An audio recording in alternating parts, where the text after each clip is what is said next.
Hello, and welcome back to Star Wars Minute. It's the daily podcast where we analyze, scrutinize, and celebrate the Star Wars movies 1 minute at a time. I'm Pete the Retailer from PeteTheRetailer.com. I'm Alex Robinson from AlexRobinson.fun. And I'm Chrysanthe Tan from Star Wars Music Minute, a podcast. Yes, welcome back, Chrysanthe. You are always a welcome guest, and I'm excited because I know that you kind of like this movie, and I like this movie, and it's good to have people on my side this thing. Is this what we're doing? Is that what you're doing all season? No. Okay. I mean, it's there. It's we can't ignore it. That we're on different. Alex and I are on different sides of this. We have different opinions about this movie, but we're trying to find common ground. And maybe today we'll find common ground in minute 16. Minute 16 starts with Rey saying, I want to be out there with you. Want to be out there with you, man. Totally. And then it ends with Poe saying the Emperor and his fleet have been hiding in the unknown regions. Giddy. That's where Thrawn is from. That's where Thrawn is from. Oh, there you go. Why isn't everybody blue? It should be like Faker, He-Man. The unknown regions are a huge place. There are many. It's unknown. Oh yeah. There are many. Yeah, exactly. Thank you. I live the unknown. I love the unknown. I am the unknown. Well, we get starting off. We're kind of in the middle of Poe and Rey are having this little argument over what they're doing and what's important to whom. And it's another thing I don't think we've really seen much in Star Wars as far as language of film here. This kind of they're bickering and the camera's swirling around them. I can't. Maybe did that happen at one point in? It doesn't seem like a Lucas-y thing, and I can't remember if it happened in any of the other ones. But this kind of. They're static. They're kind of going head to head, and the camera swirls around. It doesn't go completely around because then you'd see the crew, but it goes, in an arc, maybe more than 180 degrees around them. It does. Yeah, I can't recall that being in any other previous film like that. Yeah. But at the same time, like with all these things, don't quote me on that because. Wait, let me get a pen. Yeah. All the times I think I've started to claim something and then realized that I guess I just wasn't paying attention. The other times it happened. Oh yeah. Believe me, that happens to us all the time. Yeah. So we're like, nobody's ever said "May the Force be with you" before. Yeah. Wow. How groundbreaking. No, but what strikes me about this is like I don't know the way that this scene is played. It feels very like improv to me. Like I do feel like it's scripted in part, but I think something about the way that Rey says. I want to be out there with you. I think the like casualness of her, like I can imagine them just kind of improvising on this sort of fight on the script and kind of having fun and then like selecting the take that had that. That's just what it feels like to me. But I don't know if that's what happened. It feels very improvised. It feels, yeah. Right. Or, I agree with you. And also it could be something that just never felt comfortable dialogue-wise, so it almost sounds like an improv because they're like, I have to say this thing in this scene. And so, there's like pieces of dialogue that it's just like, all right, well, I'm supposed to say this, but I'm not really feeling it, so it almost feels like an improv because it's just like, let me throw this in there because I'm supposed to say it. I feel like that's the opposite of what improv... I feel like improv... Yes. Structurally, it is the opposite, but then it could be... The fact that it sounds like it doesn't... I agree with what you're saying, and I'm trying to imagine which way it could be. Like, there's a little bit of awkwardness to that response, and it could either be because it's off the cuff or because it's forced onto the cuff, if that makes sense. Forced. Now I know what you mean. Yeah.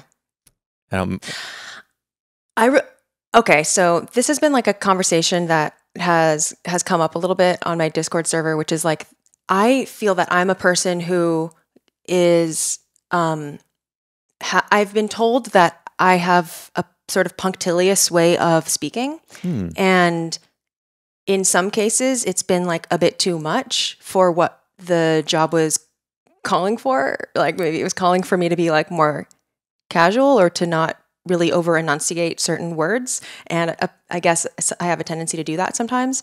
And Rey is someone who has a very punctilious way of speaking. Like she has a very, she speaks very like, she speaks pretty upper crust, but like in Star Wars world, I guess she just has a very intentional way of speaking. And it's both her words and the way that her words are pronounced, like in this perfect envelope of the syllables. I don't know how to describe it, but here is where she kind of slips out of that.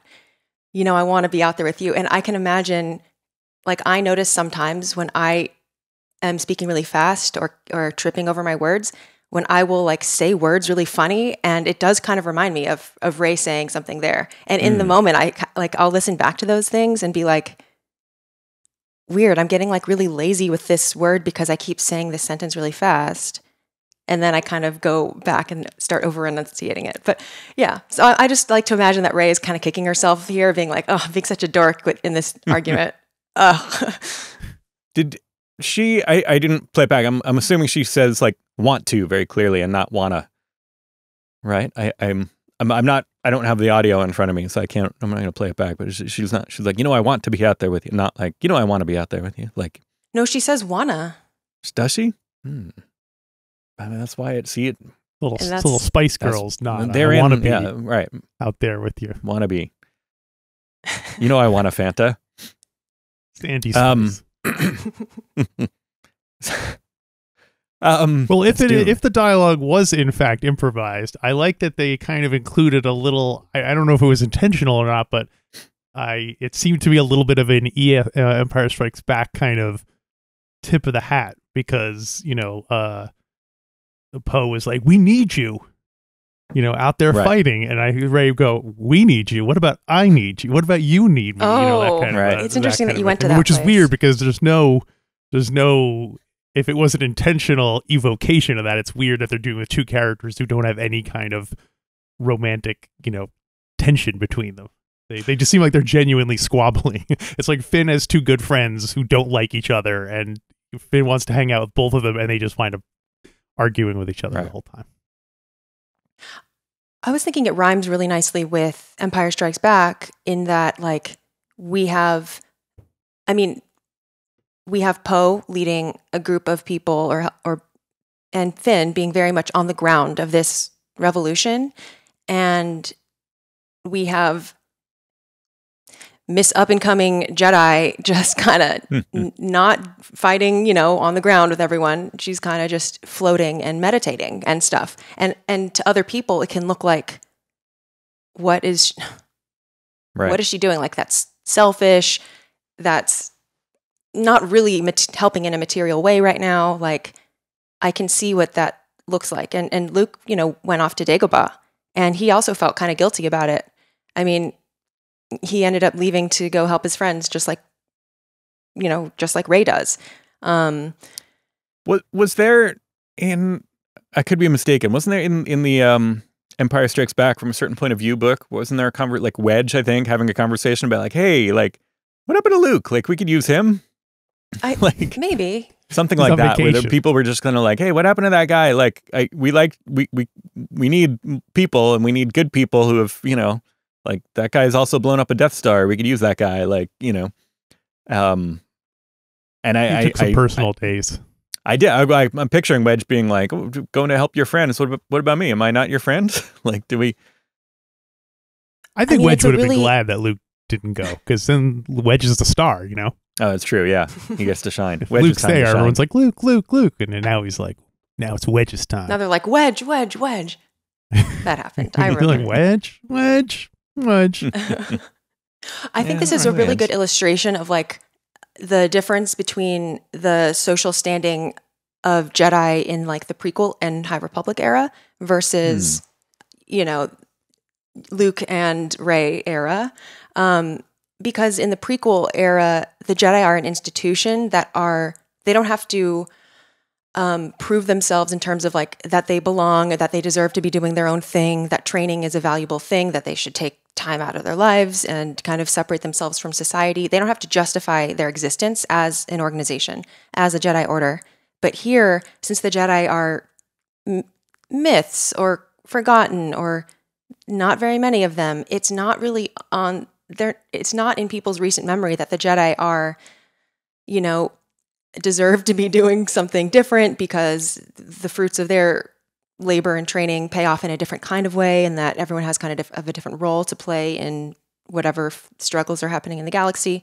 So on top of not only just training without peers, without like too many mentors, people like Luke and Rey also kind of have this guilt of like, do I even deserve to be taking this kind of alternate path? Right.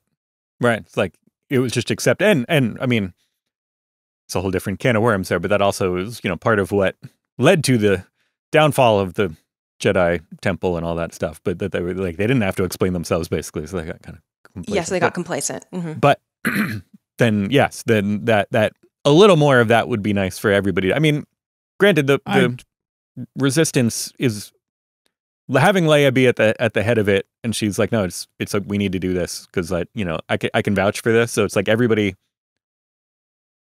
will accept it, but they might not all understand it as much as if it were a different era. Yes. Yeah. Alex, you disagree? Well, I don't necessarily think the Jedi deserve any kind of, like, they had one job and they really did a poor job. They really did not a good job of it. So I can understand people being like, oh, are you going to protect us from the Sith again and let them take over the galaxy? It seems like they kind of had their shot, and let's go with blasters and right. and armies this time. Rather can we look into that? Can we increase the hokey weapons budget for next year? Because But Alex, was that their job? Well, according to Obi-Wan, slaying Sith was their speciality. But it wasn't their job. They didn't kill any of them. They literally did not kill a single. That Darth Maul survived. Emperor Palpatine survived. Dooku, I guess. Although, Anakin did kill Dooku, who, as far as we know, has not returned. I mean, I definitely see your point, but also, the Jedi of the prequel era were not explicitly given the instruction to protect from Sith. They got so enwrapped. I don't know if that's a word. They got so wrapped up with being defenders of the Republic, they kind of took on this like political role, and all their aims got kind of messed up. I think the Jedi Order, they're the ones that had the attachment, and the attachment was to the Republic and to politics. And yeah. But going back to this, like, there's something that Poe says, which is like, which also kind of makes me feel like, is this improv? But also I'm just questioning whether it's true. Or I guess, what do you think? He says, it's true. You're the best fighter we have. We need you out there, not here. Is she the best fighter they have? What does he mean by that? I think so. I mean, she's proven that she's a very good pilot, I believe, right? Okay, yeah. In terms of flying the Falcon around, at least. Definitely. She can move rocks. We know that. She can move rocks. One-on-one, she has, taken out some people. Who? Yeah. Took out Kylo Ren, who in theory is the... she kept him at bay. Kept him at bay, yes. Yeah. And I would say both cases would be a tie. I wouldn't say she beat him. I'd say in both cases it was a split decision. Yeah. Kept him at bay. Right. But also, like, has that... I think he's just flattering her by telling her she's the greatest warrior and hoping that she'll come along, Right. So. Well, in this movie, we find out that it's not just flattery. He means it. Oh, you mean Poe? Not Kylo. Never mind. Sorry. No, Poe is trying to get Poe is trying to get Rey to come along by telling her how great she's, buttering her up, space buttering her up. I don't think he's buttering her up. I think he's guilt tripping her. But all the things that we as an audience know that Rey does, I think it's interesting that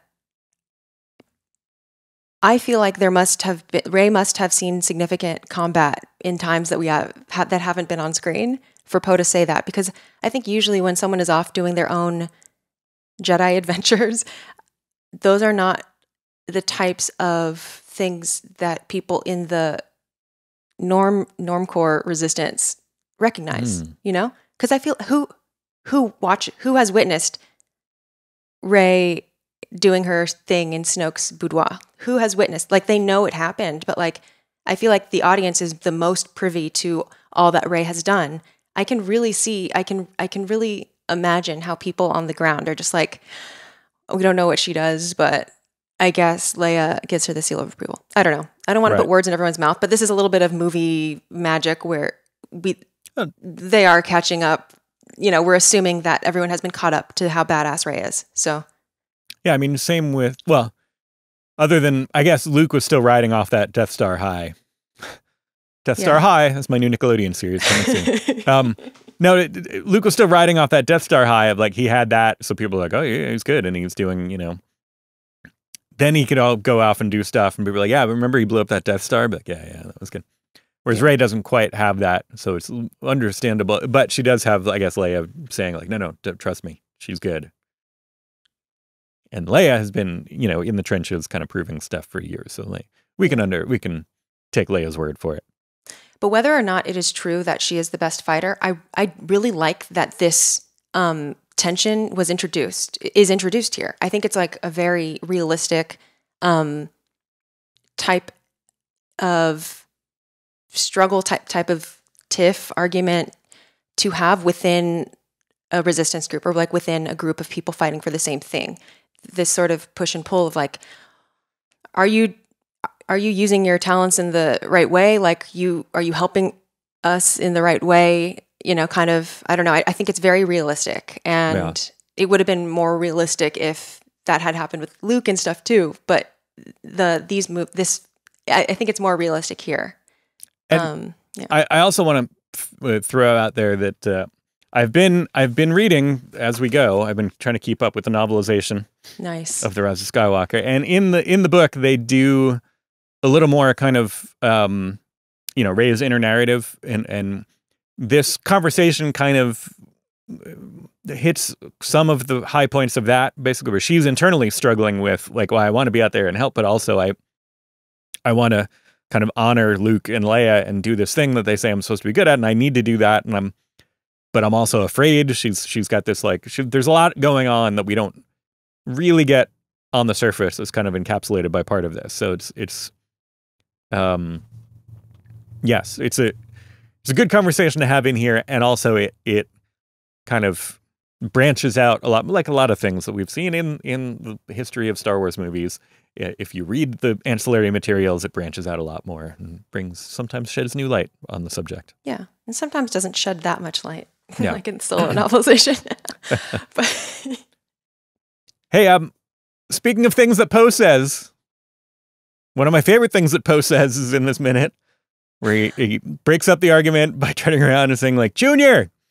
And he calls out Aftab Akbar, one of my favorite characters from this movie is full of fun characters for me, but Aftab Akbar, which on the surface, like I know I do talk about how I love this movie, and also I am well aware that a lot of the things are with J.J. Abrams and Chris Terrio and who else basically being like, well, no, like rejecting the direction that it went in the in-between chapter. In The Last Jedi, they're kind of like wanted like, oh, but well, we want to do this. How can we do that and still have it? We want to do stuff that The Last Jedi made it impossible for us to do or hard for us to do. So how can we do it anyway? Which is its own form of improv in a sense. Well, you know, like the we'll have a couple of examples in this week, actually, if you can stick with us all week. But in this one in particular, they started out writing and they're like, well, we like Admiral Akbar. We want to use Admiral Akbar. Oh, but they killed him in the last movie. So what can we and this led to a whole conversation about like, well, maybe he had a son. Can we get a son in there? And then they sent it off to the design team, and then they came up with this, which I think works in the long run, to having this, you know, the whole theme kind of the Resistance is that it's this new kind of, you know, this new form of the rebellion. The rebellion got kind of whittled down to just a handful of things, and that was kind of growing from there. And so you're getting this kind of, next generation of, you get Cato Coconics and all these other people that you're inspiring a new generation to kind of take up the same battle. And there's fun background stuff for Aftab Akbar, including that just in this development, once they were like, yeah, we want to have this, could we have his son in there? And before he had a character name, they just referred to him as Minibar, which I love. Minibar. I didn't know that about Aftab, but it makes sense. But according to so his voice is that of screenwriter Chris Terrio, who was he did a temp voice, just doing an Admiral Akbar impersonation, and then when they went back, they're like, well, let's just keep that because it's fine. So it's fine. That's how I feel about it too. It's fine. And according to Neil Scanlon, who designed, we've talked a lot about where Neil Scanlon devotee is here. After we saw him on stage performing sorcery, he according design-wise, development-wise, he is Aftab is 19 years old, inherited a lot of responsibility. He's kind of stepping into his father's shoes. Doesn't necessarily want it, but feels like he has to live up to the legacy to a certain extent. And there's kind of like twofold, like depending on who's been if you look in some of the comics and stuff, they make it more like, a fantasy thing where he's, taking up his father's mantle and being, and it's less kind of nuanced. Whereas like at least in the design part, I think Scanlon said like, yeah, it feels like he feels like this is too much responsibility and he wants to be in bed. I was like, oh, that's a character description that I can get behind. I feel that. I have a totally different take on okay. I think it's a cool design and everything. I think of him as pure Nepo baby, kind of like, oh, he's Akbar's son, so that's why he gets. First of all, the fact that he's like, if I was writing it, Akbar would be like a fish and have thousands of offspring. You know what I mean? He wouldn't have a personal relationship with one offspring. He'd be like, I have thousands of children all over the galaxy. He doesn't. Officially, they never officially Aftab and the Admiral. Yeah. The Admiral and I aren't on speaking terms. He Admiral Akbar and Aftab Akbar hadn't really spoken since his spawning. Okay, so that's closer to close to they part of that was that he was, taken away. He had responsibilities, so Leia kind of drafted him back into. So he was born. If he's 19, he was born between Return of the Jedi and Force Awakens, and Leia kind of drafted Admiral Akbar back into service, essentially taking him away from his family, but also like just structurally the family unit of the Mon Calamari is a little more hands off, just like Fish. So you're not incorrect, Alex. And also, I feel like he's not like the sharpest batleth in the tool shed. Like his line in this thing when they say the Emperor's still alive, he's like, "It cannot be. The Emperor's dead." I'm like, oh, thanks, Aftab. We were completely unaware of that. I guess you're right. I guess this whole thing is not really a thing that's happening. So anyway, so he's representing the audience. Yeah, and he is 19. The slower portions of the audience. I want to put 19-year-old Alex Robinson to transport 19-year-old Earthbound Alex Robinson and put him in this scene and see what he'd say. He probably wouldn't say anything. He would have just been like, "Oh, whatever." That's what I. But also, 19-year-old Alex, 19-year-old Alex Robinson wouldn't be in the prime headquarters of the Resistance planning committee. You know what I mean? He's not Admiral Akbar. He's a kid. So I know. Anyway. But I mean, also puppet looks the cool. Resistance isn't that. Yeah, it's not that vast. It's just they take who they can get right now. Yeah. So. But I love the puppet. I like to see more fish people back. And so. And I love that they call him Junior. Yeah, I do like that they call him Junior. I'm extremely ambivalent about him. I'm not like, yay, another Mon. Like, it feels like an Akbar impression because it is, and it's fine. It's fine. It's like not something that I care about very much in this movie, positive or negative. I understand that it's just luckily he doesn't do much. Yeah, exactly. Do you side note, do we think that eventually he picks himself a cool nickname? Instead, he gets tired of them calling him Junior and he names himself like Indiana Akbar or something like that? I think once once they win at the end, he says, "Okay, now I'm glad I'm out of that mess, and now I can go back to selling auto insurance or whatever it was he was doing before whatever else he wanted to do before the resistance came up. Clay pottery, maybe. He seems, like he's got like an artsiness to him, I think. Oh, does he? Hands. Okay. I feel like it, yeah. Yeah. It should be something fish related, though. I'm going to spend more time in my little plastic castle and maybe that little diver at the bottom with his bubbles coming out of him. Find some worms. Hey, speaking of people who don't do a lot, and speaking of the differences between the book and the movie, I hear they're different. Somebody who is, and again, I dislike knowing more. Sometimes I dislike knowing about the behind the scenes stuff because somebody who's barely in the movie, and that's fine, but is Beaumont Kin, who we see here. He's in Shadow of the Sith quite a bit. Yeah, he's in ancillary materials. He's in the novelization. They keep like the first couple of chapters of the novelization. I was like, wow, they keep talking about this Beaumont Kin guy. Like, did he get cut out of the movie or something? What's going on? And then I realized that it was not Penny's Boat Hobbit, and I was like, oh, okay. I completely forgot he was in this film until he showed up. I was like, oh, it's the Lost guy. And that's the thing, that it's like, when I wish I didn't know behind this, like before the movie came out, that was, he was going to be in the movie. Maybe he was going to be like, there was all this stuff about like, yeah. And it turns out he was just literally, JJ was just like, oh, hey, like, you want to be in Star Wars? You love Star Wars. You want to be in the Star Wars? We're already shooting, so I can't really write anything, but you just want to pop into the beginning. And then if we have extra scenes later, I can throw you in there. And that's why he just shows up basically in the first third and then doesn't do much throughout the rest of the movie. But they kind of tried to tie his character into other stuff because it's just like, well, we threw him in there and I don't know. It's just doesn't have to be everything. If I was just watching this with no knowledge of who he was in other things or not having read the novelization, I would be like, oh yeah, there's just a guy who says stuff. And like, that's fine. He would have been like a General Reichian or something. Like, good. He comes and he goes. But instead it's just like, oh, well, he's guy. The Snap Wexley of the film. Well, one of JJ's friends who gets to be in the movie. Why does knowing the background, why do you wish you didn't know that background? Does that lessen his character view?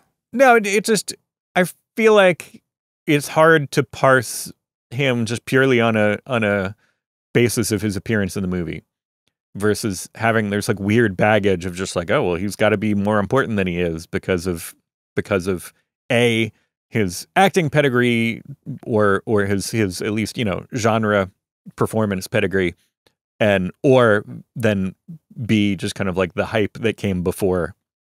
Or just, again, like seeing in the book, being like, oh, well, they talk about this character a lot. And maybe it's the synthesis of the two, that if it was just some random background character played by an extra that we didn't even know, and they talked about him a lot in the novelization and in other materials, I'd be like, that's great. But instead, on the one hand, there's like the little bit of hype from like, oh, and this guy's going to be in the movie. And then he was just kind of nothing in the movie. And then like, it seems like a retroactive kind of attempt to make that character more important because he was somebody that we knew. But I wish I didn't know all that. And I can just be like, oh, cool. It's just, sure. But of course that guy was important. That's why he's there and had stuff to say. But Star Wars has like celebrity cameos all the time. So it would kind of make sense. It wouldn't. Modern Star Wars does. Right. Okay, yeah, true. And they don't, I feel like there hasn't been as much of an attempt to do like, there wasn't like a spin-off, they didn't go too deep into the characters of most of the other cameo characters, you know what I mean? They don't go too deep into like, no, that Stormtrooper, the James Bond Stormtrooper was obviously important, they're like anything like that. Yeah. Yeah. But hey, speaking of important, we're dancing around something super important that happens in this minute. Wait, let me just prepare everyone. Okay. Okay. Okay. Oh, okay. It's true. What's the message? Devil went down a drawer. Oh, dramatic. Somehow Palpatine returned. It's a meme come to life. Alex, you must like this. This is what your favorite part of Rise of Revenge of the Sith was, the memes. Yeah. Now here's the meme come to life. Surprisingly, I love it. I was so happy in the theater when this happened. Me too. I was like, yes. Not because I was glad that Palpatine returned, like the dead speak. That was also one of my favorite parts. I also was very pro the dead speak. Somehow Palpatine returned. I remember just kind of sighing with relief, because I was just like, oh, thank God they just say it. And doesn't have to be a long drawn out thing. We all know it. Like, we know from the crawl that it's coming. And I didn't want to spend like the first 2 hours of the movie leading up to them discovering something about Palpatine. I just liked that they just got it out of the way in this very blunt way. I liked it very much. I agree. Alex, how do you feel about the meme? I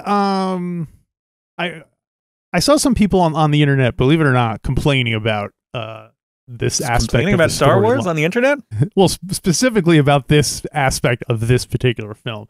And yeah, again, my beef is not with him coming back. It's just more that it was just kind of and I think they do explain it to some extent in the gobbledygook in the XXL thing, where he's like, I'm a clone attached to a machine and all that stuff like that. I do think it's just funny that it's like, this whole scene kind of isn't really needed, because we kind of know Palpatine's back already, and we know that he's... So it's weird that they're restating the same stuff that we kind of already learned, A, in the opening crawl, and B, in the scene with Kylo Ren. Like, we're not getting any real new information, but I just think it's funny that it's just summarized, and somehow Palpatine has returned, and like, they put it into one phrase that sort of encapsulated the whole thing. But yeah, one of my notes for this is actually, as much as I love... I find the pace of the movie refreshing, and I know one of the things is that people thought it was too jam-packed full of stuff, but or too frantic, was bouncing back and forth between too many things thrown in there. But I feel like you could successfully keep this movie more or less the same kind of level, just by cutting out that first 15 minutes that we've already seen entirely, and having Poe's speech here be the opening crawl, essentially. So, like you said, Alex, it is somewhat redundant of what we saw in the crawl. So if we just cut out those first 15 minutes or so and just have, maybe not all 15 minutes, maybe we just kind of, have Poe's thing be the opening crawl, have anything that we didn't get from the crawl that he says here, have that reflected in there, and then maybe just start with, could even, like, here's the words go by, we, tilt down a little bit, we see, and then the Falcon going by, pursued by TIE fighters, then we do hyperspace skipping, and he lands, and then we start right here. So you could easily cut out, 10 minutes plus of the movie. I'll do you one better. Just start the movie right now. They just found out, and then you want me to go start the movie? I'll be right back. No, please don't. I feel that we really need the part with the Dejeric table. I feel that that's essential. That could be part. So I guess that is the stuff that I'm like, we could just cut out all that extra part, but like there's not a lot of extra. But this scene could again, I agree with Alex in that it is kind of duplicative. No, it is a little redundant with the crawl and this, but we get to see them kind of learning that. So we knew it, but they didn't know it. And now we get to see them kind of reacting and making a plan for it. But I have a question. Mm-hmm. Why do they believe it? If we received a message from someone saying, "This is Adolf Hitler, I am alive and I'm getting ready to attack," why would you be like, "Oh, I guess Hitler's back"? Wouldn't you be like, someone is clearly pretending to be Hitler to try to scare us? Well, first of all, this is a galaxy far, far away in which, though not common in everyone's everyday life, mystical, forcey things are known to happen. So already it's not so, people believe that Rey, I mean, they've already seen like wild things happen. They don't have as much reason to say like, that's absolutely impossible on the basis of science and whatever. They're more ready to, it's still a good question because it's still far-fetched even for Star Wars, but it's definitely not as far-fetched as it would be on Earth. Well, they didn't believe That's true. the radio broadcast necessarily, but this is the extra information. The transmission that they received that they got from Bulio, besides, they got the transmission through the pipe. He told them about the spy thing, but that wasn't the main message. The main message that he put through there was this extra information that has been gleaned that like they're going to attack, confirms that the radio broadcast is authentic. And that they're going to be attacking in 16 hours.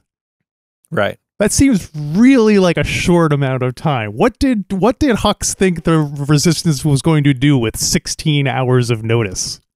Who Wait, knows? the Hux? Hux is the spy, is the one giving them this information. Yeah.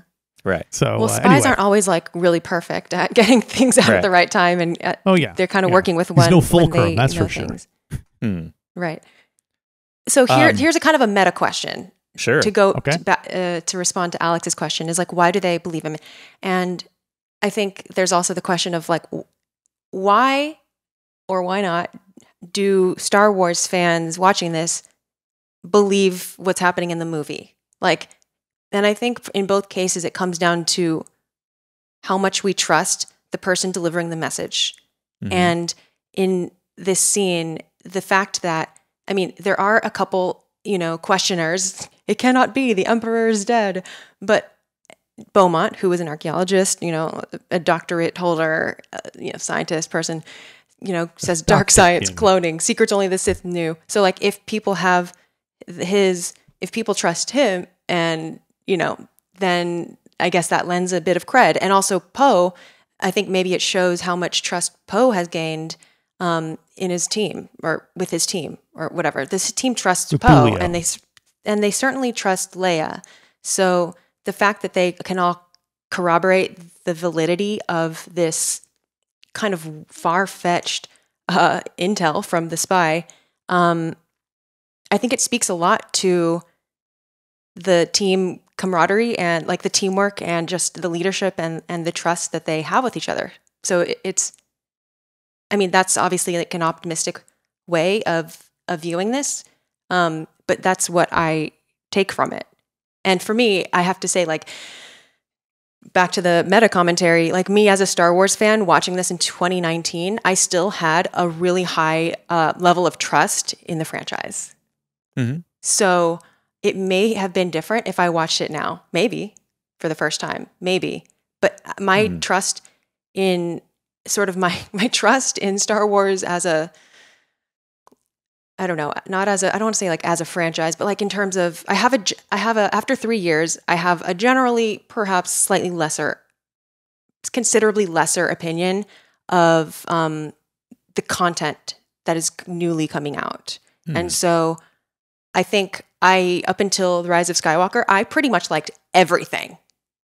And because I had so much trust with what came before, I was willing to accept new things really readily. And I still think that that magic hasn't like completely worn off for me, but I do find, especially with like all the TV shows and everything, I do find myself being like, okay, I don't feel quite as open and able to quickly read into it in a positive way. Not always, but at the time that I'm seeing The Rise of Skywalker in 2019, I absolutely did.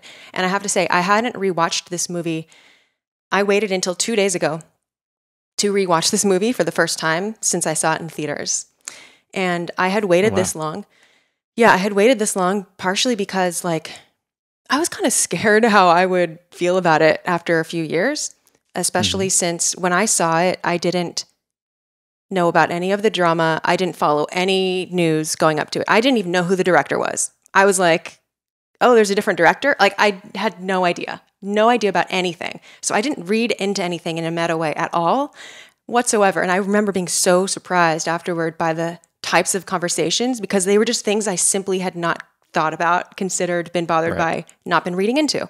And in the last 3 years, and especially after, we did Last Jedi season, I have heard really good arguments from people, and I've had my eyes opened to why some other people felt really upset about this movie or didn't like about it or whatever. So like I have been warming up to people's feelings against this movie, and haven't necessarily felt them myself, but felt a lot of like, oh, I see where you're coming from. Yeah, I can see where you're coming from. And so, yeah, I waited until 2 days ago. I was super nervous that after 3 years of hearing all the franchise criticism and Rise of Skywalker criticism, that I'd see it with like mud-covered glasses. But sure enough, I actually still really liked it. And I feel like my original thoughts are even more supported than I expected. So excellent. Yeah. Anyway. Well, let me see. So some of this,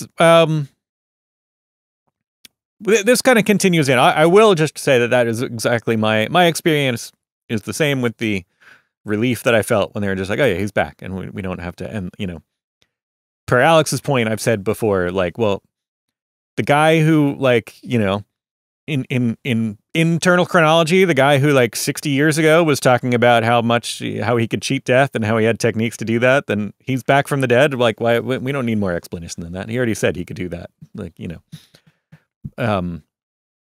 but we will talk about it more potentially in the next minute. The conversation continues into that. Chrysanthe, will you join us again tomorrow for more of this conversation? I must. I will. All right. Well, but we're not I have forcing one you. thing left to say about this minute before, because it's specific to this minute. Finn says that the Emperor's new fleet is called the Final Order. I think that would have been a better name for the movie. Star Wars Episode 9, The Final Order. No, I think that sounds like video gamey. Fair enough. Or that would have led to puns, like if I'm going up to, like the concession stand when I'm seeing this movie, it might be like, here's my final order. It might, which I don't know if that's good or bad. Close my tab. Yeah, exactly. As opposed to when Mark Hamill wakes up every morning. I do remember thinking Final Order was like a little bit of a presumptuous name to name that. Right. It's like, anybody who's, it's kind of there's a meme-y thing kind of about it too, but it's just, like anytime you're working on a project or creative thing or all that. It's like final version, final. Right. The real final. 2. Second final reel. Yeah. So that's what we need. Next movie is going to be the second final order. The final order for reals. Right. No take for backs. reals. Yeah. But we are not done for forever. This is not our final order. We'll have another one coming tomorrow. And hey, if you how did you feel when you first heard Poe say somehow the Emperor has Palpatine returned?